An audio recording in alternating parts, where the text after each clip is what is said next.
What's up, YouTube? Your boy back once again with another sport topic, and today we're going to talk some football, Houston Texans football. Hey, I know we've been talking a whole bunch of offense, CJ and the quarterbacks, Tank Dell and the receivers, Damian Pierce and the running backs, Bobby Slowick and Gerard Johnson in the offense. We've been talking a whole bunch of offense all offseason.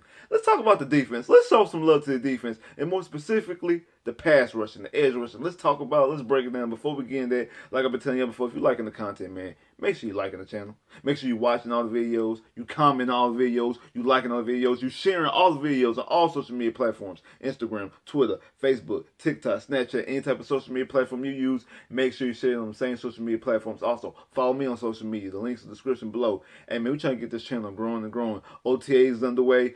Mandatory mini camp and training camp that's coming pretty soon. Hey, so we got a lot of stuff to talk about. Let's break it down. So, hey, like the channel, subscribe to the channel, comment on the channel. Make sure y'all comment on all the videos. Y'all share the videos. Y'all like the videos. And y'all get this channel growing and growing and growing. I really, really appreciate that. Now, let's talk about the pass rushers. The two primary pass rushers who I believe. And that is Jonathan Greenard and our number 3 pick, Willie Anderson. I think those two guys are going to be the two primary pass rushers. I already know. We know about Willie Anderson, number 3 overall pick, guy you jump up in the trade. I know a lot of y'all was mad about that. Weirdly, after we draft a quarterback, I can see if y'all was mad that we drafted Willie Anderson and didn't draft a quarterback. That would have made sense. But some of y'all out there mad that we drafted Willie Anderson after we drafted a quarterback, and it's absurd to me, especially people out there talking about he's small and he undersized pass rusher when he's 6'4", 255 pounds. But he's undersized. Doesn't really make any sense to me, but I digress. But that doesn't make sense, but I digress. But I do think that we actually have a sneaky good pass rushing. I do. Again, I think D'Amico Ryan's gonna put these guys in a lot of great positions. But when you look at the opposite side, we're gonna show before we get into Will Anderson, because we're gonna talk about Jonathan Greenard. Jonathan Greenard, he's a guy 6'3", 200, I think 65 pounds, if I'm not mistaken. 63, 65 pounds. Entering in his 4th year. Entering in his 4th year, yeah, because he was drafted in 2020. So 2020, 2021, 20. Yeah, he's entering his 4th season. A contract year. A guy who we see a lot of flashes. Now I know the other day I talked about Nico. And I'm saying, Nico, we haven't really seen him flash from the field. Jonathan Greenard, we have. Now, Jonathan Greenard has the same concern that Nico has, not being on the field, not being healthy. We all know best ability is availability. We all know that. We all understand that.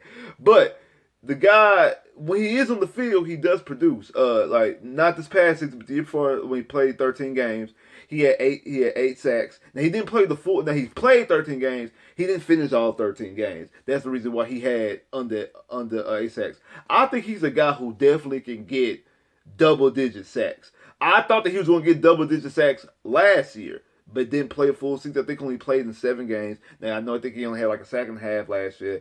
Really underwhelming. Even though the defense as a whole, outside of the secondary, really didn't play all that well last year, honestly. And then he had the touchdown, against the Colts at the end of the game, at the end of the season, in the game that we Texans shouldn't have won. But in hindsight, it might have been good that we did win, that we ended up with C.J. Stroud and Willie Anderson versus just getting the number 1 pick and end up with Bryce Young. But again, that's a conversation for a whole nother video. So maybe in hindsight, that really was the best thing for the franchise going forward. But again, digress. But when I see how Jonathan Greenard, and I like Jonathan Greenard coming out of Florida, I thought that he had very much natural pass rushing abilities. Things that guys that have to learn how to do, like the bull rushes and the swim moves and things like that, it comes to him natural. He's way more natural of a pass rusher than somebody like Jadeveon Clowney, who's the number 1 overall pick. Now, is he more talented than Jadeveon Clowney? Absolutely not, especially Jadeveon at his peak. Absolutely not. He does not have the same physical gifts as Clowney's strength and speed and things of that nature. But from a pass rushing standpoint, he's more fluent and more polished as a pass rusher than Clowney was. So it is what it is. It's not a knock on Clowney. It's just spitting the facts that he's more polished as a pass rusher. Now, Clowney's a way better player, way better football player. Like I said, when Clowney was a Texan, he was the best defensive player. He was the best run stopper in the NFL, in my personal opinion.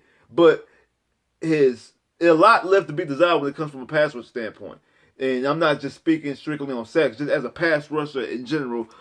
He left a lot to be desired, especially with the talent, the physical talent and gifts he has, and also the things that were talked about going into him being drafted. Now, when you talk about somebody like Jonathan Greenard, he's more natural at it. He's more fluent at it. His hips and everything, his movement is more natural. It's not like he's working at it. It's something that just comes more of a natural ability, things he knows how to do naturally, just natural gifts. And I think somebody like D'Amico Ryans can hone into that and be able to coach that and get that even better and get that at a better level. Is he going to be a 15 sack guy? I don't believe so.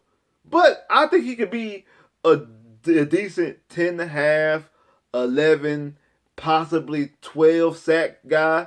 And especially being the Batman being the Robin to Will Anderson's Batman or Terminator. Well, so I guess John Connor to Will Anderson Terminator. I think that Willie Anderson will be the primary pass rusher, obviously. And I think that he will be a guy who can get you 15.5, 16, 17 type sacks a season type guy. I definitely think he's a guy who could be a dominant pass rusher. Do I think he's going to end up being the 20.5 sack pass rusher that JJ was? Not really. I hope so. I hope he can be. Do I think he's going to be that? Probably not. But he might not be there because the way that the defense is going, the defense probably won't even allow him to be there. Because I do think that, especially as the season goes on, Willie Anderson will be the guy who will be getting double teamed, the guy who will be getting chipped and all these other things, and that's going to leave Jonathan Greenard open to get free sacks. Like that's how the sacks that Whitney Merciless got because the sacks that Whitney Merciless got because of all the attention that JJ was getting.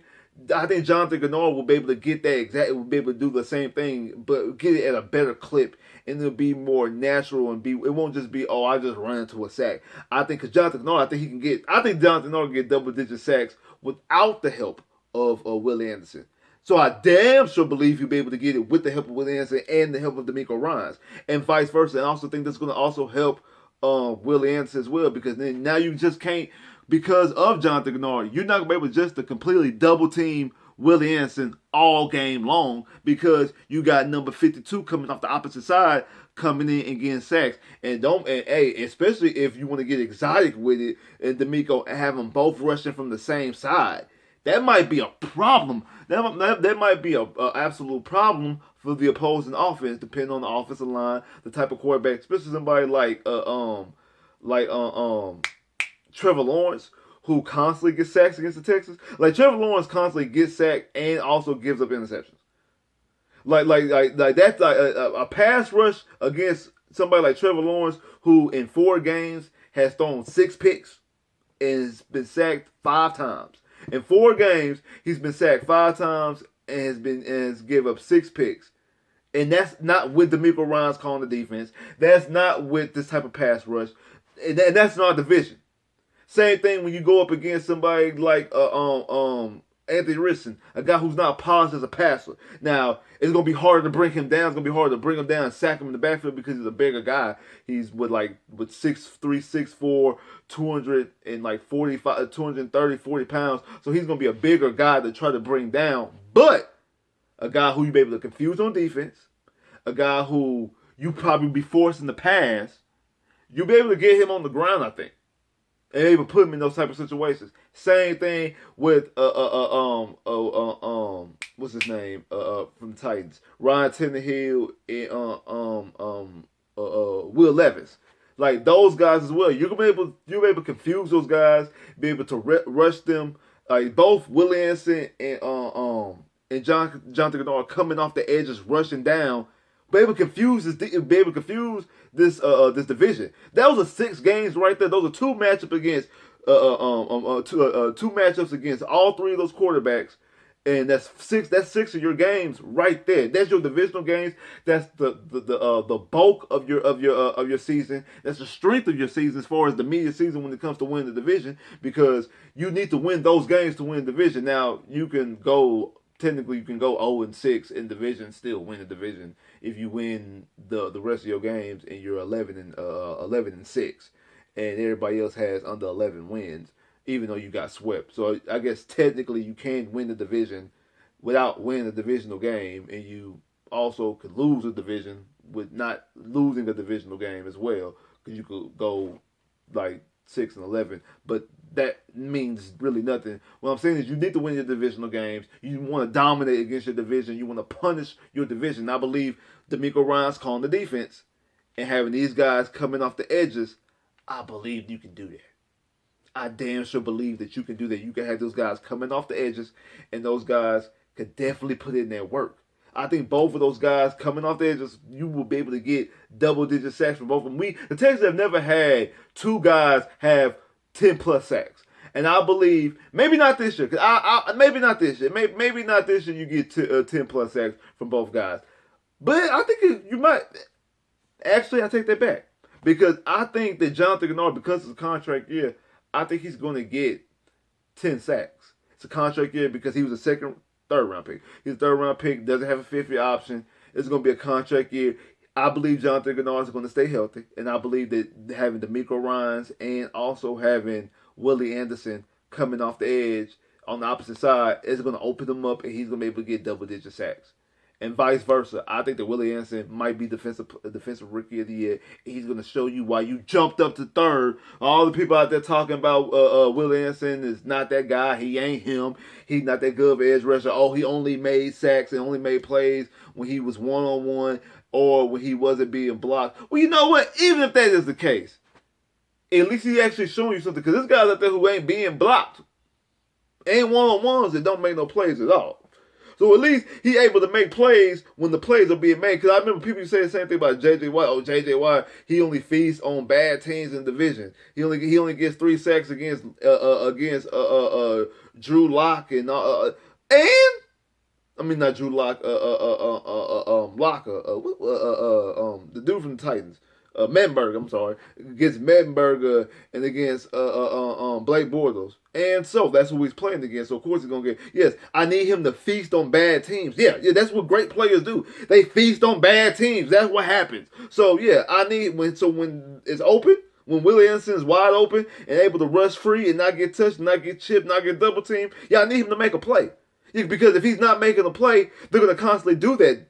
The more he does that, and the more they leave him open, and he's making plays, they're gonna start rotating. They're gonna start rotating over there and make sure they chipping them and they blocking them and they double teaming them, doing all these things. That's gonna open up Jonathan Greenard. So it works on both sides. So of course, I want him to do that. I want him to make plays when ain't nobody blocking him. Yes, make those plays. I'd rather you make those plays with nobody blocking you than not make those plays with nobody blocking you. That's absurd. That makes no sense. So I believe these guys definitely could both be double-digit sack guys even this year. I was about to say no, not this year, but yeah, even this year, because I think Willie Anderson is going to get double-digit sacks as a rookie. I believe he's going to get 10 sacks as a rookie, and I think Jonathan Greenard is going to have a contract year. During the contract year, he's going to have double-digit sacks and earn himself a contract, and I do believe that this is going to be a nice pass-rushing duo coming off the edges for years to come. Like, subscribe if you haven't, comment below if you haven't, click that bell, get more videos. I holla.